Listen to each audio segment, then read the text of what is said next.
and welcome to 8th session on SageMath. So in today's lecture, we are going to look at inner product spaces in SageMath. So roughly we will look at different examples of inner product. We'll look at orthogonal projections, though we have already looked at this one. We also look at Gram-Schmidt orthogonalization process.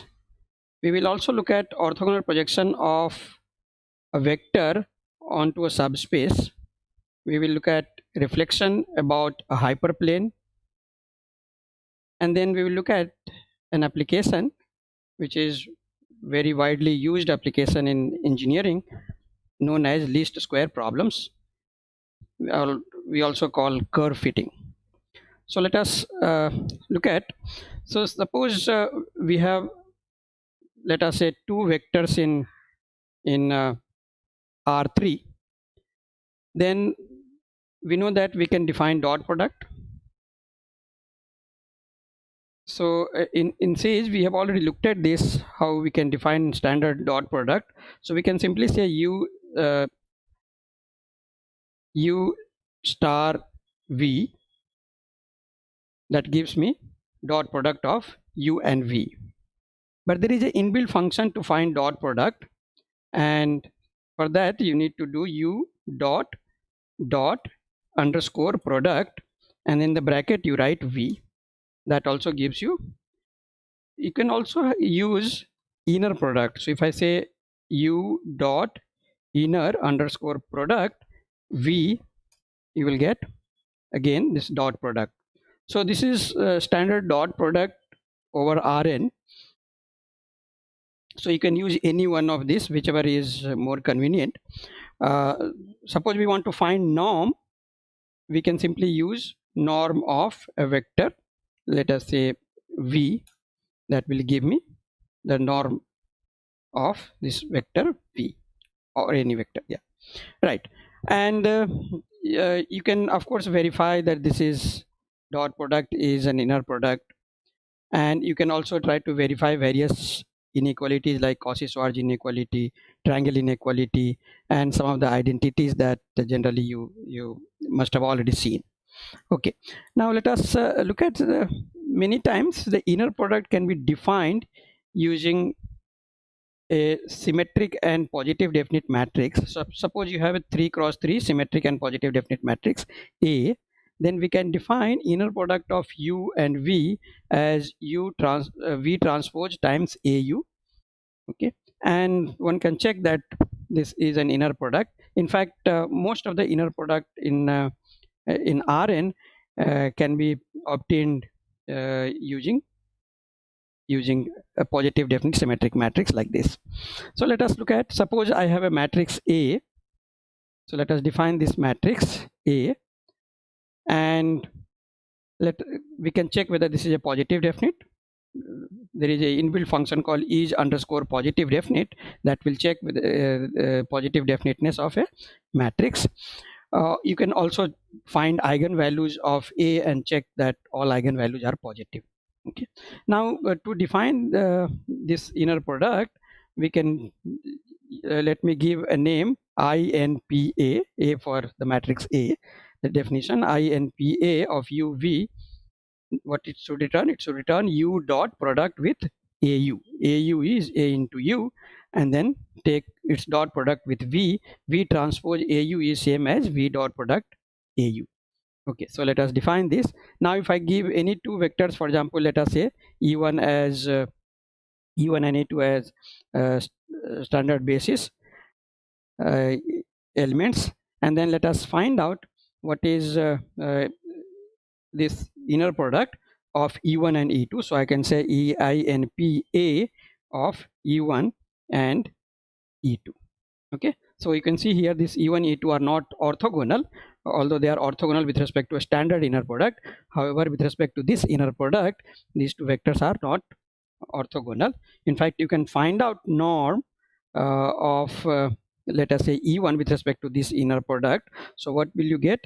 You can check that A times U1 is nothing but the first column, right? The first column. So if I say norm of A1, so I can simply say INPA of E1 with E1 and take the square root of this SQRT of this, that will give me the length of the vector E1, and in this case this is not a unit vector, this length is square root 2. Okay, so this is another way of defining inner product.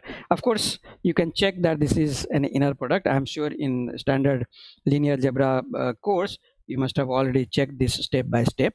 Okay, so let me not get into that. Okay, now let us look at, suppose we want to find out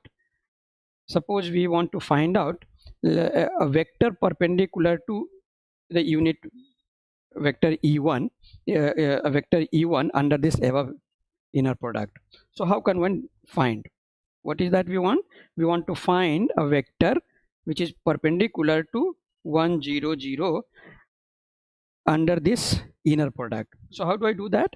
So of course we already know that we can define orthogonal projection of a vector onto another vector, and then if you, let us say v1 and v2 are two vectors, then if you take orthogonal projection of v2 onto v1, and let us say that orthogonal projection is p, and then if you take v2 minus p, that is perpendicular to v1. Okay, so since we already have a vector e1, so e1 is let us say vector unit a vector 1 comma 0 comma 0, and let me define or if you want, let me call this as v1, and a vector v2, let us just take some arbitrary vector. So I can take, for example, let us say vector 3 comma 2 comma 1.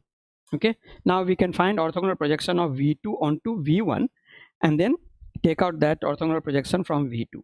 So I can take v2 minus inner product of orthogonal projection of v2 onto v1 will be inner product with respect to this matrix A, so that I called as EINPA of v2 onto v1 divided by inner product A of v1 with itself, that is norm v1 square times v1, and that is, let me call this as p, right? Now you can define a vector, let me say w, which is v2 minus v2 minus p, right? That will let me show what is that w. So this is a vector 2 comma 0 comma 0, and let us check whether w is perpendicular to v1, right? So we can take INP of w with v1, INPA, right? Wait just 1 second. This is v1 and v2. Oh, this p itself will be perpendicular. I have already taken out the this, so I don't need to define this again, sorry. Yeah, so this is so I'll simply say p, and p should be perpendicular to v1. The answer is correct. Yeah, so we have found out a vector perpendicular to 1 0 0 under this inner product. You can also define inner product on set of all continuous function from 0 1 to r, and this is given by inner product f with g is equal to integral of f into g from 0 to 1. That again you can check that this is an inner product. This is a standard example, I'm sure you must have seen this. So let us see how we can define this inner product. So let me define this as, I'll call this as DEF INP inner product f. F stands for functions, let us say of f comma g. So what should it should return? It should return let us say integral of f, and let me call this as fx into gx, integral of fx into gx with respect to x and from 0 to 1.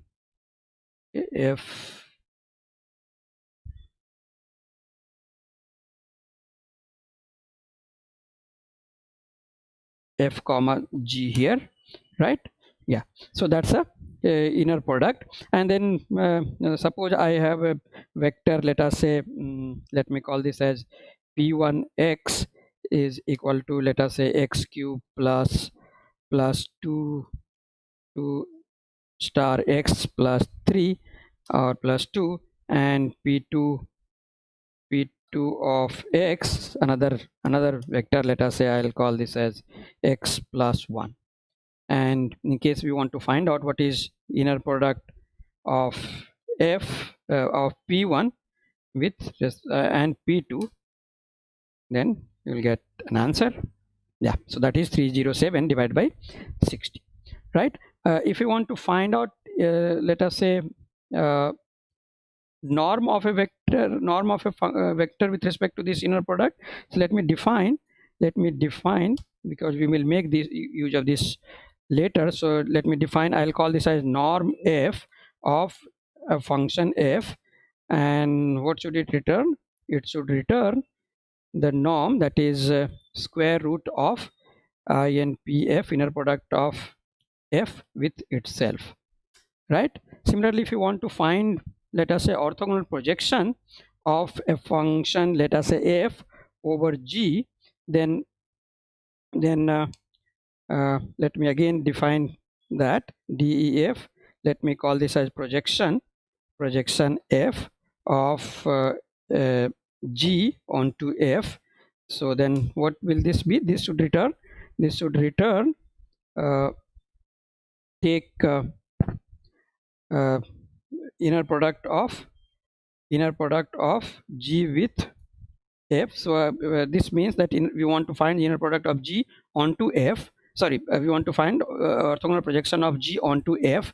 Then the formula is inner product of g with f divided by inner product of f with itself times f. Okay, so and let us say find out what is inner product f of p1 onto p2, or let us say p2 onto p1. So that's the answer. Okay, so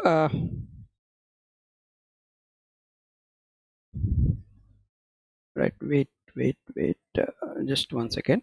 So this is the inner product. Let us hope this is the norm. This is all right. Inner product of g with f, that's fine. No, this we want sorry, this is orthogonal projection of this. Okay, right, so that's the orthogonal projection. Okay, next let us look at another example. So if you have a set of all m cross m real matrices, on this you can define an inner product as inner product a and b. A with b is trace of a into b transpose. So that is quite simple. Suppose we have two matrices a and b, we can define INP of m and r of a and b, sorry, capital B. So that's a inner product, and you can find length of a matrix under this inner product, or length of a vector under this inner product. This is another example let us take. So if you look at set of all nth polynomials of degree less than equal to n, that is p and r over r, then on this we can define an inner product of two polynomials p and q as p0 into q0 plus p1 into q1 plus dot dot dot pn into qn. Again, it is easy to check that this is an inner product. So let me define this inner product. This is I'm calling this name as INPPOL. Polynomial stands for polynomial, fg, and n stands for the degree. And then what you do, you evaluate f at I times g at I, and take the sum over I going from 0 to n. So that's the inner product. Now if I take this polynomial and find this inner product of f with let us say g, then that's the answer. Okay, again, maybe for this example you can verify that the other, you can define orthogonal projection. You can find, again, let us say uh, a vector which is perpendicular to a given polynomial, or a polynomial which is perpendicular to a given polynomial under this. Okay, right. So these are some examples of inner products. There are many more examples, but I think this, using these examples, you can construct some more. Now let us look at uh, a problem. So in this case, suppose we want to find out a vector v which is perpendicular to this particular vector, right? Which is perpendicular to this under vector under this inner product, the inner product which we have just now defined. So how do I do that? Again, the same way we already did. So let us say fx is equal to x square plus x plus 1, gx is equal to another polynomial, let us say x cube. Now what we will do, we will find out orthogonal projection of g onto f, and from g we will take out this orthogonal projection part. So let us, how do I define orthogonal projection? So it will be INP polynomial of g onto f divided by INP polynomial of f with f times f. So that's the this degree is missing, so I have to say here degree 3, degree 3. Yeah, so that's the orthogonal projection. Now we will take out gx from gx, so gx minus this. So let me call this as px is equal to this inner orthogonal projection, and let us define h of x as g of x minus p of x. So let us show what is g of x. G of x is this x, no, not g of x, h of x. H of x is this, and we need to check that this is perpendicular to f of x. So how do I check? So let us check in polynomial of f with h and degree 3. So that's a, okay. So we have again found out a vector perpendicular to a given vector, right? Now when you want to generate uh, an orthonormal basis on an inner product space, we know what are the advantages of having orthonormal basis. Then one process which we commonly use is called Gram-Schmidt orthogonalization process. So what is it? So you start with any set of basis, take v1 v2 vn as a basis, and then you can define q1 to be v1, and then q2 you can again define orthogonal projection of v2 onto q1 and take out that component. So in general, qk you define as vk minus orthogonal projection of vk onto qi, uh, uh, and I going from 1 to k minus 1, right? So what you are doing, you are generating orthogonal set of vectors, and then you are taking the orthogonal projection on of vk onto these vectors, and then add all of them and then subtract from vk. That's what you are doing. Okay, so let us see how we can do. So we will write a small program for this. This is quite easy. So first, though we have already defined orthogonal projection, let me again define it. So this is orthogonal projection with respect to a standard dot product. Okay, and then let us define Gram-Schmidt of S, where S will be set of vectors. In this case, v1, v2, vn as a list. So n is the list of this need not be basis. If it is not a basis, if it is S is just a set of linearly independent vectors, then again it will generate a set of linear set of orthonormal vectors. Okay, so then so you start with E as a unit vector. So start with S0 by its length. So that is the unit vector along S0, that is V1 in this case, and then use this loop for k going from range 1 to n, because you have to do it from v2 to vn. So from sk you are just taking all these orthogonal projection, and then take all this sum and take out from sk, and then append this vector in e. Okay, so that's a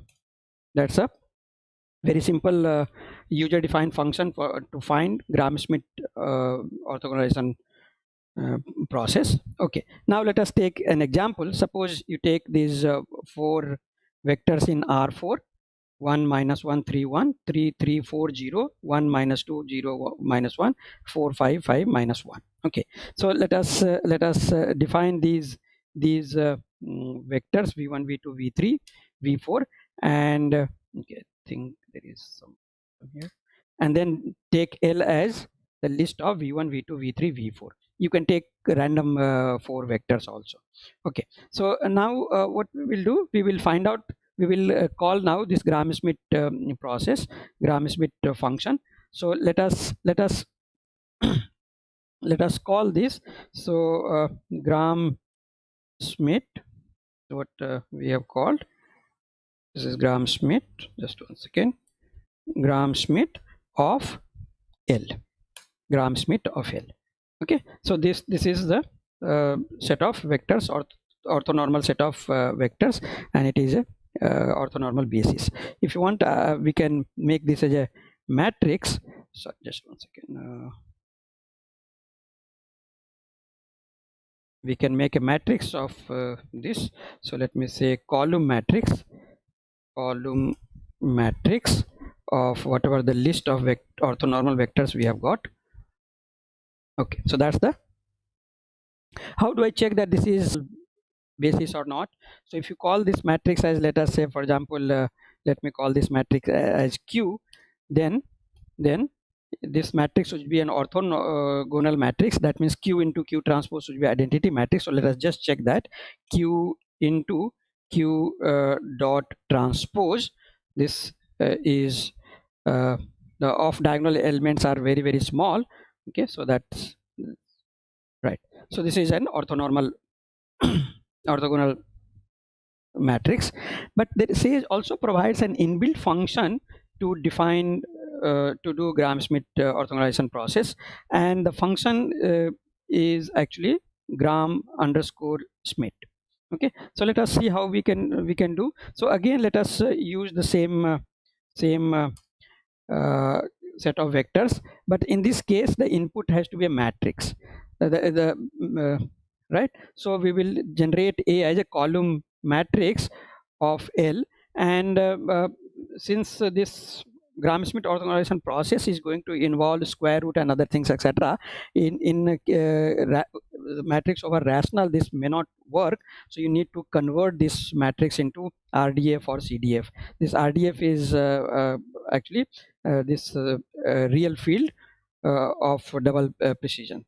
Okay, so let us now call, so this A, so here A we have taken as a column matrix, but Gram-Schmidt, this Gram-Schmidt function will, what will it do? It will do Gram-Schmidt orthogonalization process of set of rows of a matrix. So that is why I am taking here A transpose and then apply Gram-Schmidt process, and then it will give you two outputs. One will be the the orthogonal matrix, and the other one will be actually lower triangular matrix. Okay, so the row wise it will be a row wise set of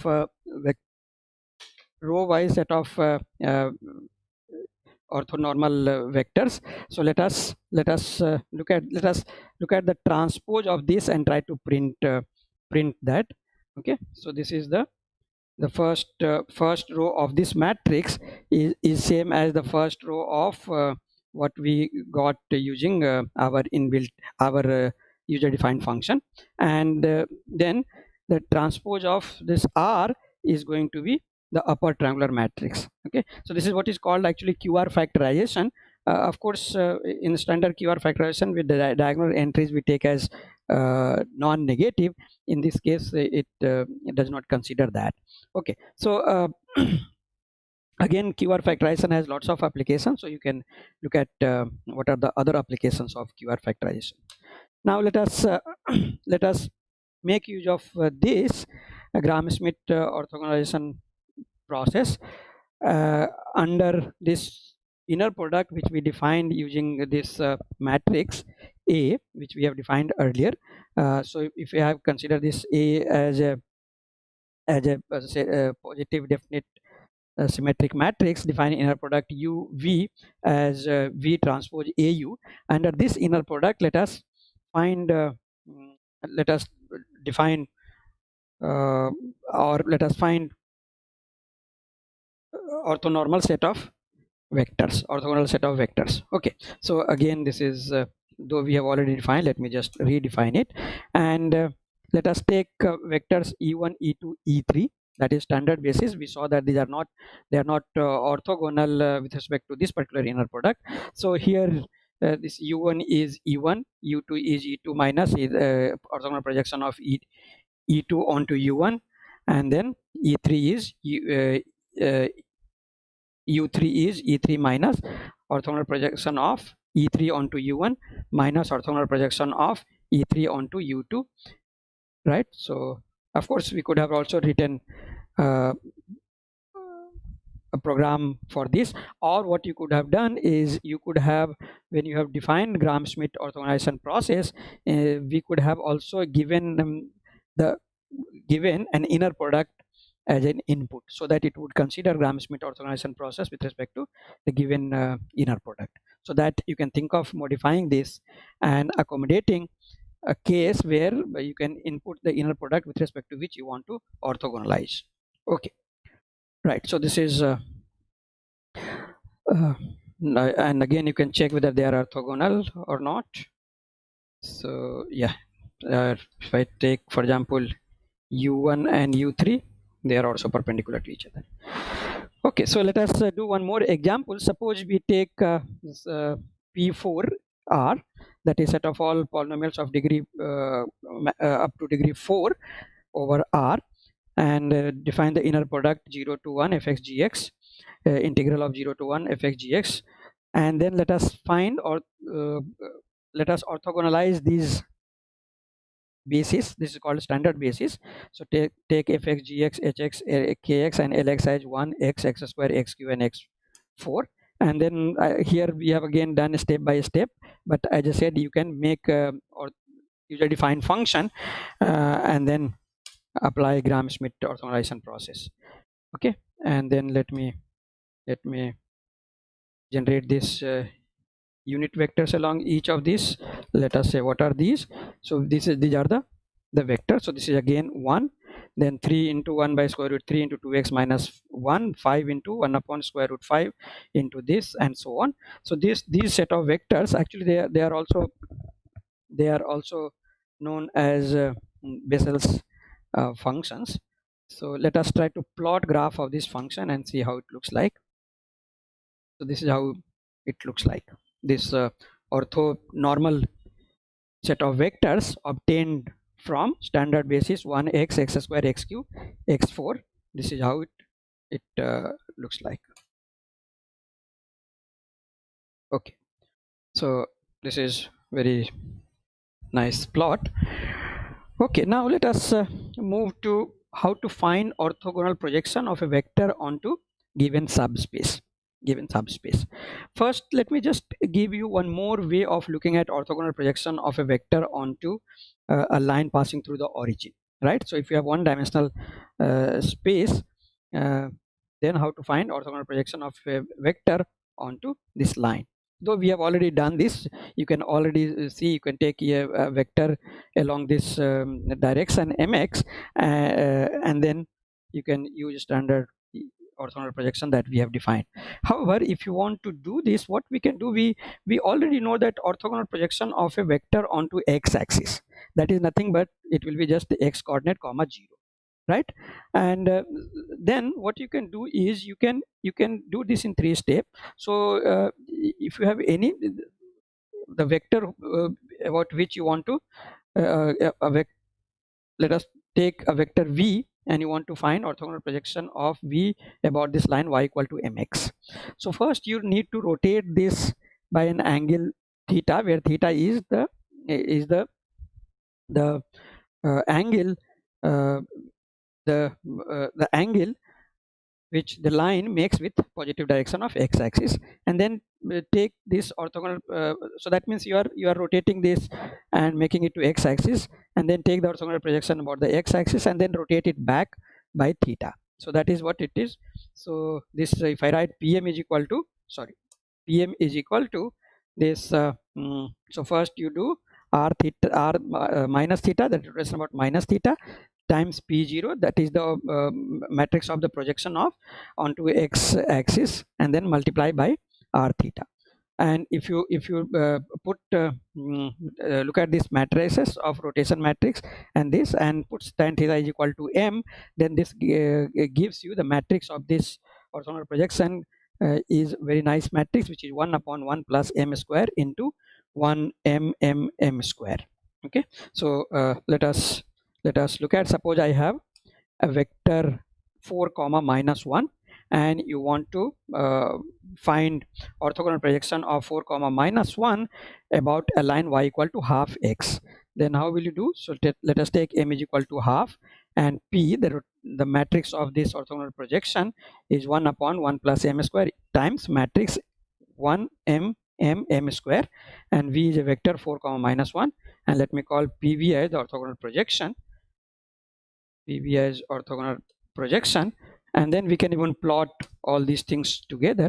So that's what you get. This is the vector and this is the orthogonal projection. Let me change the vector. Instead of 4 minus 1, let me make it 4 comma or let us say 3 comma 2, 3 comma 2, and let us plot this graph. Okay, so that's the orthogonal projection of this blue dot, that is v, onto this line, right? If I put it in the second quadrant, for example 3 comma minus 2, and find orthogonal projection, sorry, 3 minus 3 comma 2, I'll put minus 3 comma 2, then it will be other side. Yeah, so that's the orthogonal projection of this onto this. Okay, so but you can generalize this to finding orthogonal projection of a vector onto subspace. How does one do that? So this again, it's quite simple. So suppose you have a W, a subspace spanned by a set of vectors, let us say v1, v2, vk, and you want to find orthogonal projection of v onto W. Then what you do is, suppose P is orthogonal projection, then of course P is going to be, let us assume that v1, v2, vk is a basis of W, then P is going to be a linear combination of v1, v2, vk. That linear combination I can write as matrix A times X, where A is column matrix v1, v2, vk. Now if P, if I look at V minus P, that will be orthogonal to W. So that means V minus P, that is AX, will be orthogonal to each of this VI. In particular, you can combine all these relations together, and it would mean that A transpose V minus AX, that will be 0. And when you simplify this and solve for X, it turns out that as A transpose A inverse times A transpose V. That is orthogonal projection of X onto V. And what is the P? P is A times X. So if you just multiply by A, you get this orthogonal projection.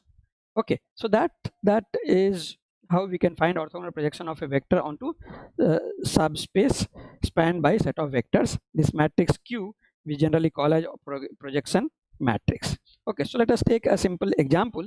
Suppose we take for example Q6 and take 4 vectors v1, v2, v3, v4.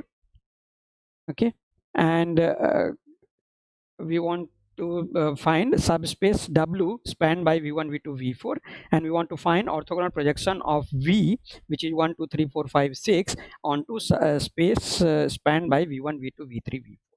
So let me define this, and let us look at W as subspace spanned by v1, v2, v3, v4. So in this case, this is a three-dimensional subspace. So one of the vectors should be linear combination of the remaining three. That is what you have. Now let us find a basis. So what is basis actually? Basis, here you can just take these three rows as basis, or you can even find this this basis can also be obtained by RREF. This we have again seen, so it is just a repetition. So now let us take a basis of this basis matrix. So I'm calling this as a basis matrix of this will be a column matrix now, right? And then find out, now what we have to find out, orthogonal projection of this vector v onto w. So now w is what? So we have got already a matrix B.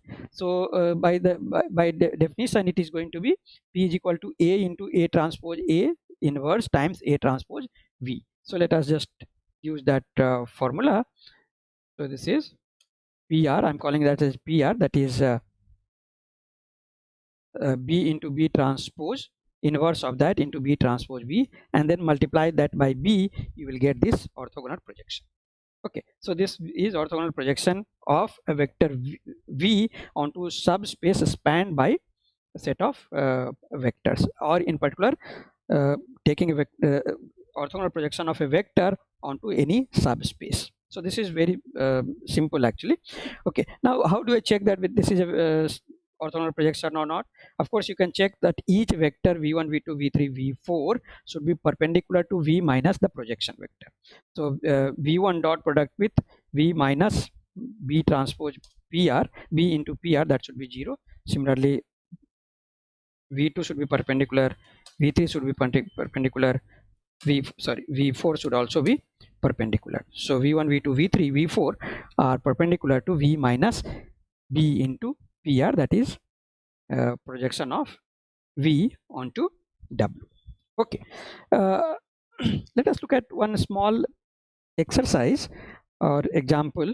So suppose you have consider inner product on C 0 to 2 pi, set of continuous function on 0 to 2 pi defined by this integral 0 to 2 pi fx gx dx. And suppose we consider function f of x is equal to sine x. We want to find a polynomial of degree at most 3 which is closest to sine x. Okay, so what does it mean?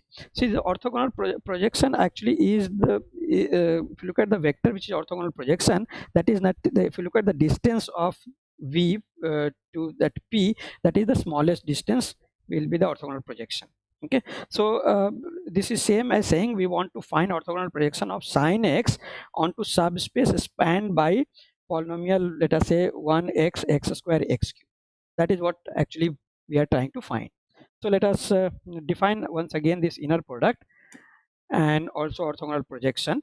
And now let us take three polynomials. v1 is equal to 1, v2 equal to x, v3 is equal to x square, v4 is equal to x power 4, and fx is equal to sine x. So we want to find orthogonal projection of sine x, that is fx, onto v1, v2, v3, v4. So again we can use this orthogonalization process. So we can orthogonalize this v1, v2, v3, v4, and so let us call that as u1, u2, u3, u4, and then so these are the orthogonalized vectors, and then find out projection of p onto u1, u2, u3, u4, and then add all of them. This is what will be a polynomial which is closest to sine x under this inner product. Let us plot the graph of the sine x along with this polynomial which we have got. So, and you can see here this this green one is the approximated 3-degree polynomial, and the blue one is the original sine x function, and it seems reasonably closed. Of course, you can if you increase the degree of this polynomial, you will get much closer. Okay, so this is a very nice way of finding approximation of a function by polynomials. Okay, right. So similarly, you can define reflection of a vector onto hyperplane, or let us say in plane about a line y equal to m of x mx. Again, the same way you can do. One way of finding reflection is, first you wrote, uh, we know that how to find reflection of a vector about x-axis. Okay, if xy is a vector, then the reflection about x-axis will be minus x comma y. So that we know. And if you want to find again reflection about any line y equal to mx, then again you do it in three steps. You first rotate the line by minus theta. Theta is the angle made by that line by positive x-axis, and then reflect about x-axis and rotate it back by theta. So the same way we obtained as matrix of orthogonal projection, right? Again, if you simplify this matrix of orthogonal matrix of reflection turns out to be 1 upon 1 plus m square into 1 minus m square 2m m square minus 1. Okay, so now let us take an example. So let us say I have a vector 2 comma 4, and you want to reflect this about a line y equal to 1 by x, and so this is the matrix of reflection. This is the vector v, and rv is q times v, and let us plot graph of these things. So this is the vector v. This is the line about which you want to take reflection. This is the reflection. If you want, you can change this vector to minus 2 comma 4 and then find the reflection. Oh, this is almost in the same line. Yeah, so let us change to 3 and plot it again. Yeah, right. So similarly, you can define reflection of a vector about n minus 1 dimensional subspace, that is also known as hypersurface. So a little bit of computation, I'm sure you can look at any linear algebra book and find out how to obtain this uh, function, which is reflection, or reflection matrix of reflection, because reflection can be thought of as a linear transformation. So you can find the matrix of this linear transformation. You can look at, for example, book by Professor S. Kumresan on linear algebra, a geometric approach. So you will see the matrix is given by identity minus 2 times u transpose u x, where u is a vector which is orthogonal to w, unit vector orthogonal to w. W is n minus 1 dimensional subspace, so there will be a vector u which will be but for the direction it will be unique. It will be unique. So take unit vector perpendicular to w. Okay, so let us take an example. Suppose I have a vector 3 comma 2 comma 5, and find a reflection of a vector this about a plane defined by v1 is equal to this and v2 is equal to this. That's the problem. Okay, so let us take these two vectors v1 v2 v3. Okay, so v3 here is the vector by which you of which you want to find the reflection, and v1 v2 are two vectors, and take the plane spanned by v1 v2. So how do I, in this case, how do I find unit vector perpendicular to v1 and v2? So in three dimensional it is quite easy. You can take cross product of v1 and v2 and take unit vector along that. Okay, and then define this matrix r. What was r? R was identity matrix minus 2 times u transpose u. So let us define that.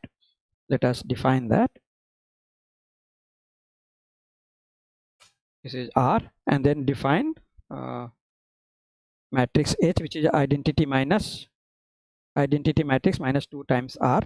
Sorry, that matrix I called as H, not r. And then let us define reflection as H times v3, in reflection of v3 about the plane spanned by v1 v2. And now you can plot graph of this. So you can plot graph of this plane spanned by v1 v2 using parametric plot, and then you can plot all these vectors. Okay, so let me show you the final part. Okay. So this is the plane, and then you have a vector here and its projection, its reflection. down here. Okay, so this is very nice. Very nicely you can plot graph of this function and change. I encourage you to possibly create a interactive plot for this, where you can choose different set of vectors, choose a point, and then plot all these things. Okay. Now let us look at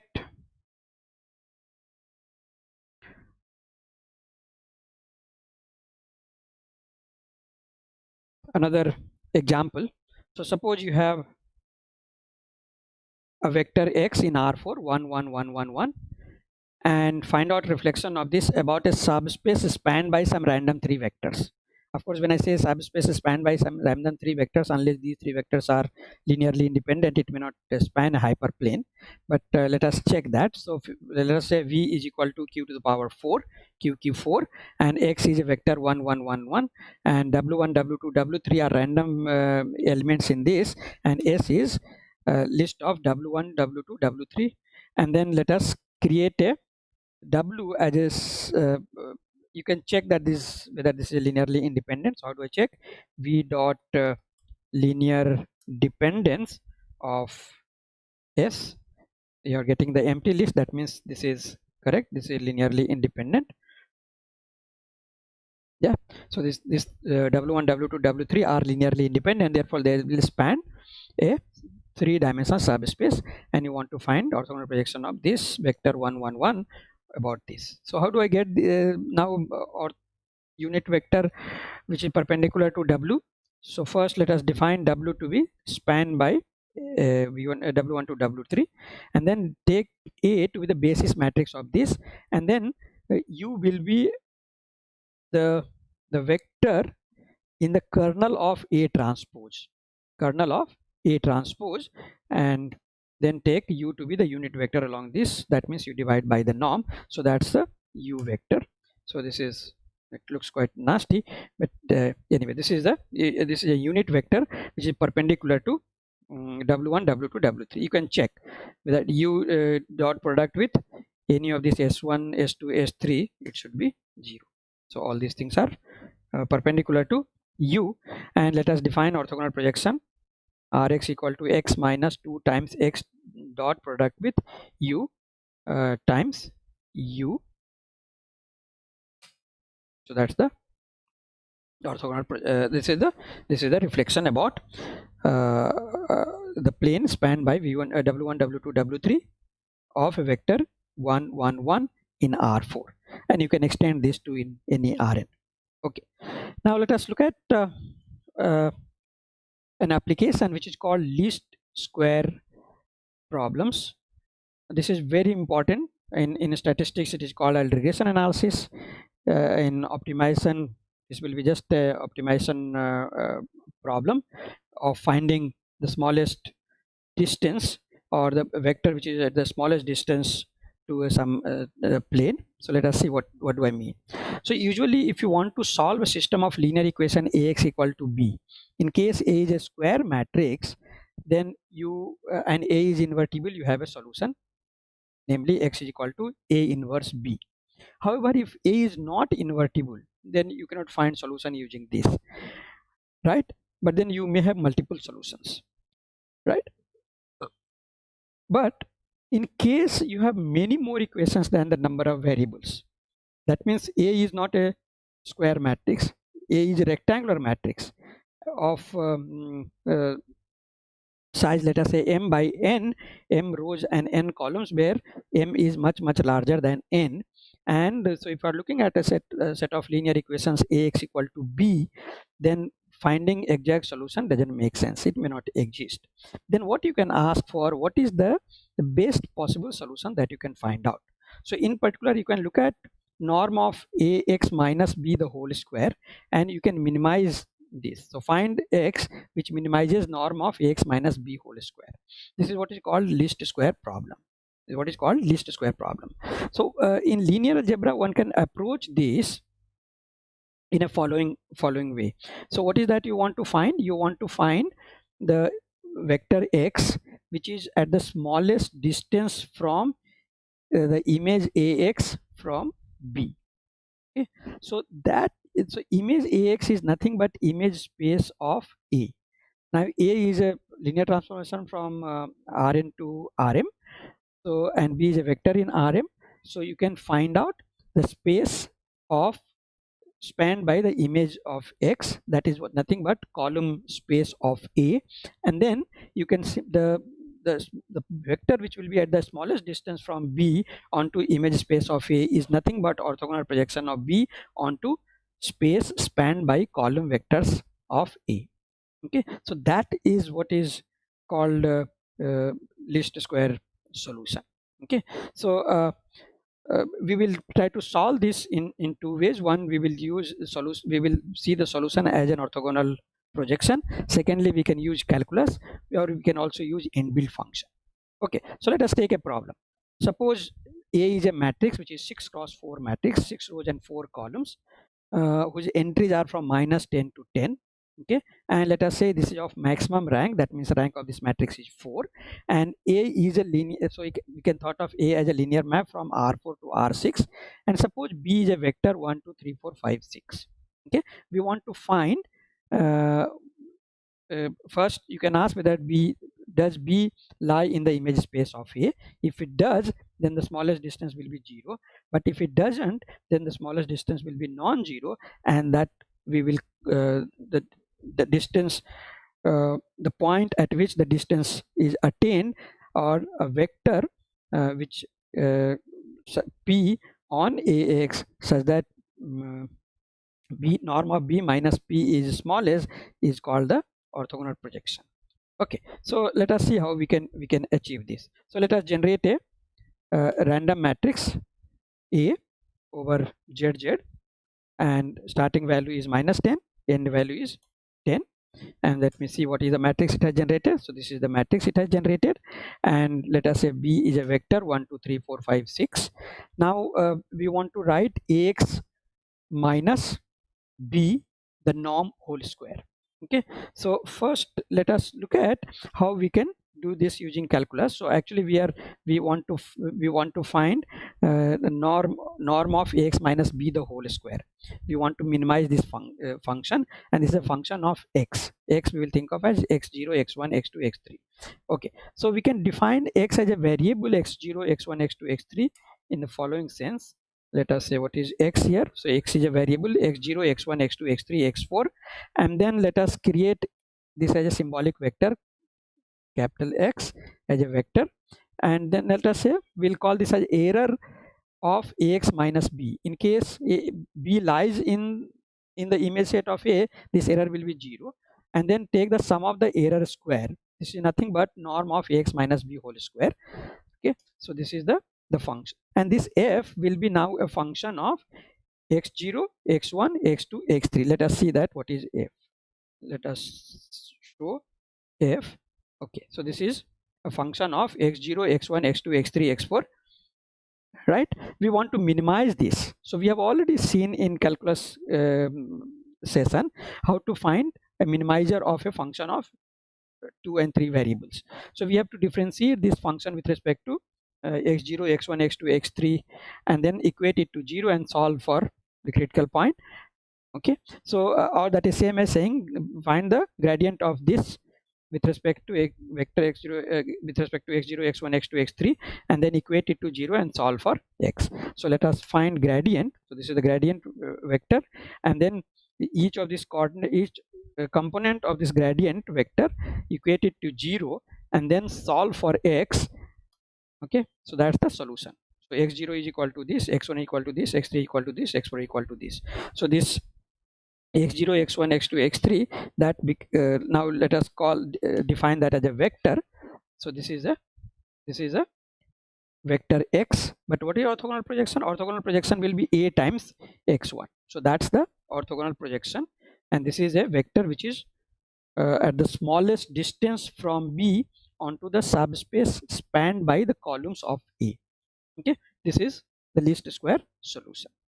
Okay, so and this we can also find using orthogonal projection. So we have already seen what is how to find orthogonal projection of a vector onto a subspace spanned by set of given set of vectors v1, v2, v3. So what did we do? We made a matrix which columns are v1, v2, v3, v4, and then the orthogonal projects this orthogonal projection is A into A transpose A inverse of that into A transpose B. Okay, right. So again you can see here this is same as this X, and then orthogonal projection will be A times this. So both ways they are same.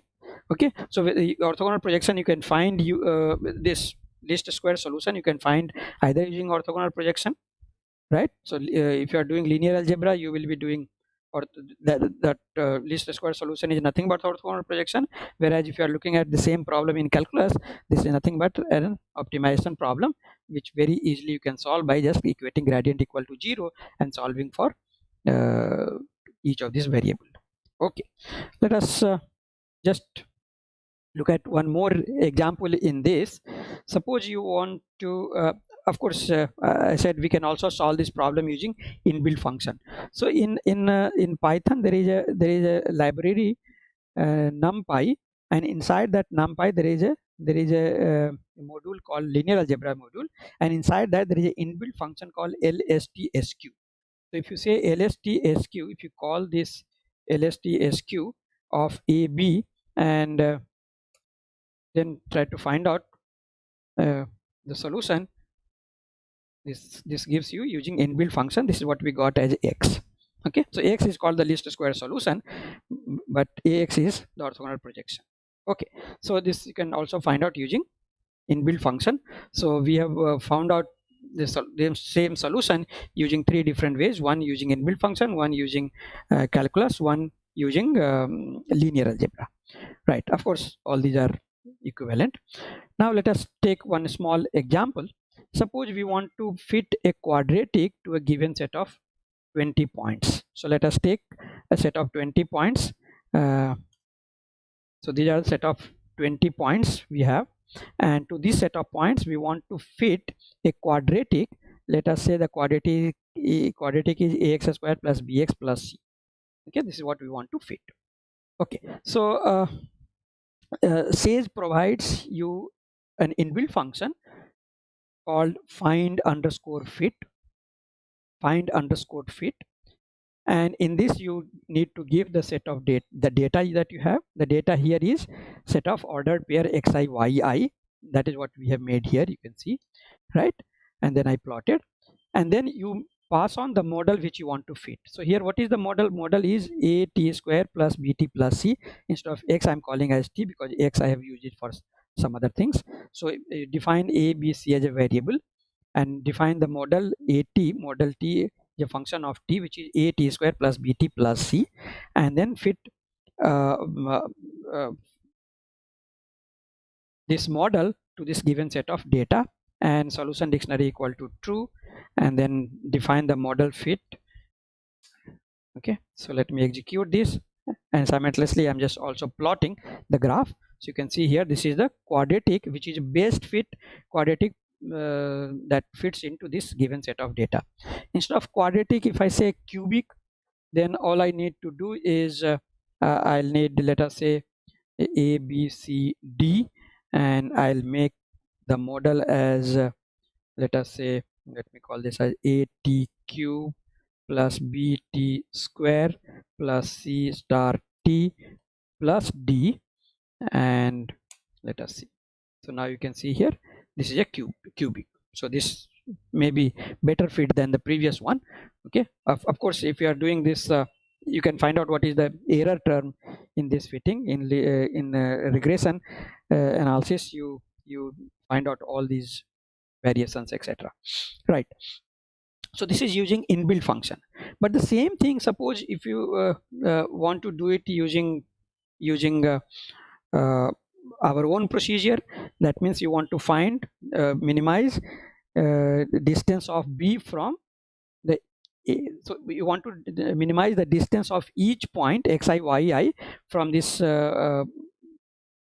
polynomial, right? So let us just write the same quadratic, this plus t plus c. Okay, it's not an issue at all. Okay, now so how do I find out? So you can see that the difference of yi from xi yi, let us say this point, from this curve is nothing but yi modulus of yi minus the value of this quadratic at xi. Okay, so if you look at this uh, this term, the sum of the error square is going to be yi minus axi minus axi square minus bxi minus c, the whole square, sum of these. Okay, and that if you convert into matrix equation ax minus b whole square, it turns out that you are taking a matrix A which is a column matrix whose first column is x1 square, x2 square, dot xn square, second column is x1 x2 xn, and third column is all 1 1 1. Okay, so again you are back to solving this least square problem of ax minus b whole square, where A is column matrix square of these the xi values, second column is xi, and third column is all 1 1 1. Okay, so let us define this matrix A and then find out what is the solution, least square solution using orthogonal projection. So the orthogonal projection is given by A transpose A, inverse of that into A transpose vector y. Y is yi.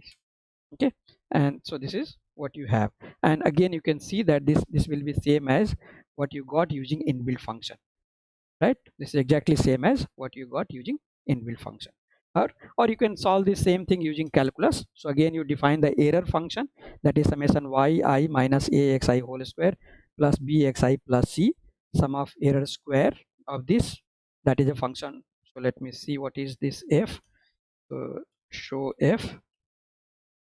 So that is the sum of error square, and that's a function of abc. So again you differentiate with respect to abc. There's some extra e here. Differentiate this with respect to abc and equate it to 0 and solve for abc. So this a value is this, b value is this. Let us write this numerical value. Print, there is something. So this again you can see here, this matches with the inbuilt function solution. A is equal to this, b is equal to negative 0.111, and c is equal to 3.799, right? So that again we have verified this using inbuilt function, and this is same as using calculus or using orthogonal projection.